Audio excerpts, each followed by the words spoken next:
Hey everybody over at movies.com, it's the Schmoes Know Movie Show. I'm Christian. And I am Mark. Christian, this weekend in theaters you have Maleficent with Angelina Jolie, and you also have A Million Ways to Die in the West. It sounds like a classic Western movie. Yeah, but it's definitely a spoof, and you can tell that it's going to come out, it's going to play off a lot of the fun movies that we've seen in the past. So we were thinking about, let's just do a top 5 Westerns of all time. There's so many great Western films. It's a genre that really, you don't see a lot of them pop up these days anymore. When they do, they're really good, but back in the day, you just had Westerns being churned out all the time, and a lot of them were some of the greatest films that were ever made. Well, in the 50s, it was like how now we have the superheroes. In the 50s, it was the Western genre. And we will get to those classic Westerns, some spaghetti Westerns. However, we're going to start off with a film at number 5 that we had to agree on because we got in a tug of war over which one we wanted. Well, you say, which one did you want to put originally? I really wanted to put Blazing Saddles into number 5 because it deserves to be on the list. It's such a different take on a Western, and it's hilarious. One of the funniest movies ever made. Me, I was going to go with a classic Shane. I think it was 1952. And it's a movie, again, that people...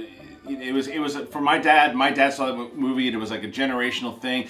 And it was a movie that I really wanted to get there at number 5, but just couldn't do it. I like our dichotomy because you pick like the classic film, and I picked the one that's got a guy punching a horse. At number 5, we ended up taking Tombstone, the film starring Val Kilmer as Doc Holliday, and Kurt Russell is Wyatt Earp. There are 2 Wyatt Earp movies that came out that year. Kevin Costner was in the other one. Tombstone is the clear victor. Great mustache all the way around. It's one of those movies that we had this discussion recently too. I still think there's a little bit of cheese on it. It might be a little dated. I don't care. I love the movie. It's a lot of fun, and you know, Kurt Russell turns out a great performance as Wyatt Earp. I said throw down, boy. Okay, at number 4, Christian, is going to be a film that stars Clint Eastwood. There might be another Clint Eastwood film later on in the list, but right now it's the last of the trilogy that he did, the spaghetti westerns with Sergio Leone, The Good, The Bad, and The Ugly. That's a nice. You're welcome. Nice.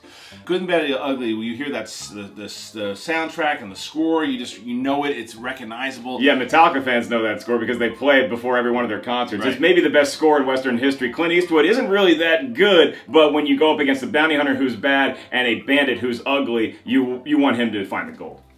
Then number 3, we go back old school, and that would be High Noon with Grace Kelly and Gary Cooper. It's the most classic Western plot of all time. This guy, he's kind of like Danny Glover in Lethal Weapon before Danny Glover. He's about to retire, go on his honeymoon, and then he finds out that the Miller Gang is on the noon train that's going to come to town. Nobody wants to defend the town with him, so he's got to be the sheriff one more time. Yeah, it almost made me, again, another movie that we talked about that has a similar plot. I guess High Noon. It's just but 310 to Yuma has a very, we almost put that in there as well too, and so many great ones. And you film fans, watch High Noon because you get to see a young Lon Chaney Jr. is in it, and Lloyd Bridges. Well, film fans, the only time you're ever going to hear Mark say, well, they showed it in film class was number 2. That was the only one I stayed away from. Never ever heard you say anything along those lines, so why don't you go ahead and intro number 2. Well, John Wayne is the iconic Western star, and he was never better or never made a better film than John Ford's classic, The Searchers. John Wayne plays a guy, it's still celebrated all the grandiose of the 1950s, is that a word? The 1950s Westerns, but it also was going towards the 1970s where you got this guy that isn't really just a hero. He's got a lot of stuff going on, and by the end of the film, he's so hell-bent on revenge, you're not even sure if you're rooting for him anymore.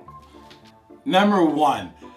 You knew it was either going to be John Wayne or Gary Cooper or Clint Eastwood. And it is, did we go Pale Rider? No. Did we go Outlaw Josie Wales? No, we did not. However, we did go with the one he directed. That would be Unforgiven. What a cast. Not just Clint Eastwood, but you also have Morgan Freeman and Gene Hackman in there. Clint Eastwood plays William Money. And that's building off what The Searchers kind of created too, is that it's this guy that he's not done a lot of good things in his life, but you're still pulling for this dude to get revenge. It's one of these movies that it almost paid homage to the other characters that he's played in the past and all the kind of stuff that he's gone through. You just know he's done despicable things, and he mentions that he's done despicable things throughout it, but this was his redeeming story and some of the best work Gene Hackman has ever done. Well, I mean, you don't like all the things that Clint Eastwood did in his life in this movie, but next to Gene Hackman, he's a saint. I mean, Hackman is evil, evil, evil, and Morgan Freeman's so good in this movie. Just talking about this movie makes me want to go watch it. I want to go watch it. It's so good. It's a great movie. If you've never seen Unforgiven, you should.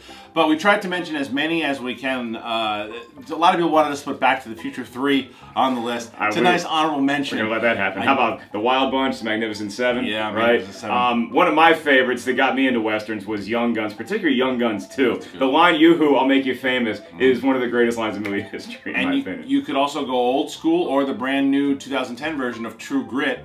I'd probably go with the 2010 version. Yeah, I think I would too. I think it was a little bit better, but there's so many great westerns. You know what? Enjoy a nice western in the theaters this weekend with A Million Ways to Die in the West. It's Seth MacFarlane from Family Guy. We hope it's really funny. Then you also have Maleficent with Angelina Jolie, Right. your girl. Hopefully mine one day too. It'd be fun to mix both those movies into one. Alright, so make sure you leave a comment below and tell us what ones we either left off. Did we get it right? Did we get it wrong? Comment below and tell us exactly what your thoughts are. That's the ugly, I'm the good. Christian, Mark, Schmoes Know Movie Show, movies.com.